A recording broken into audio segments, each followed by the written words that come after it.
नमस्कार किसान साथियों, मैं हूं डॉक्टर अशोक शर्मा और आज हम बात करेंगे नरमा के खेत में यानी नरमा की पछेती बुआई के अंदर बढ़वार के लिए क्या करें।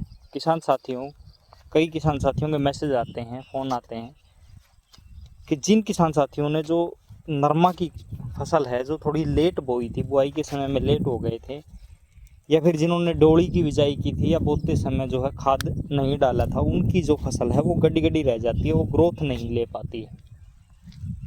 और किसान साथी क्या करते हैं, फिर उसके अंदर यूरिया डाल के उसकी ग्रोथ एकदम से ग्रोथ की चेष्टा करते हैं। तो किसान साथियों, यूरिया न डालें, क्योंकि यूरिया अगर आप डालोगे तो इसके अंदर वेजिटेटिव ग्रोथ ज़्यादा हो जाती है एकदम से, और फिर क्या है कि आरातेला और जितने भी रस चूसक कीट हैं उनका प्रकोप होने की ज़्यादा संभावना रहती है। तो किसान साथियों, अगर आपकी नरमा की पछेती बुआई है और आपकी फसल बढ़वार नहीं ले रही है, तो पत्ते पीले पीले होने लग जाते हैं, तो ये कोई बीमारी नहीं है।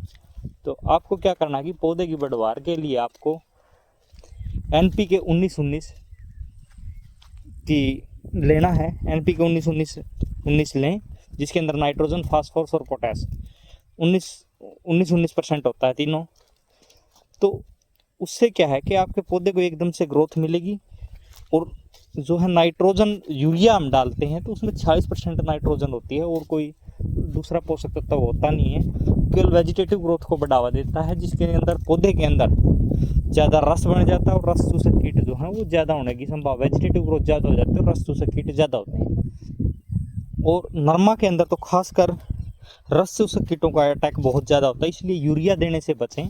और अगर आपकी फसल ग्रोथ नहीं ले रही है तो आपको NPK 19-19 1 किलोग्राम प्रति एकड़ के हिसाब से 200 लीटर पानी में घोल के उसका स्प्रे कर दें। आपकी फसल की ग्रोथ अच्छी भी हो जाएगी।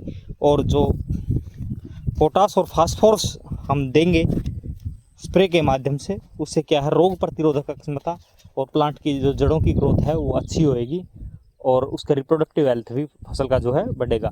तो किसान साथियों, नरमा की ग्रोथ के लिए नरमा के अंदर यूरिया न डालें और उसकी जगह NPK 19-19 का स्प्रे करें, जिससे रस चूसक कीटों से बचाव भी होगा और आपकी फसल अच्छी ग्रोथ मिलेगी। बहुत बहुत धन्यवाद।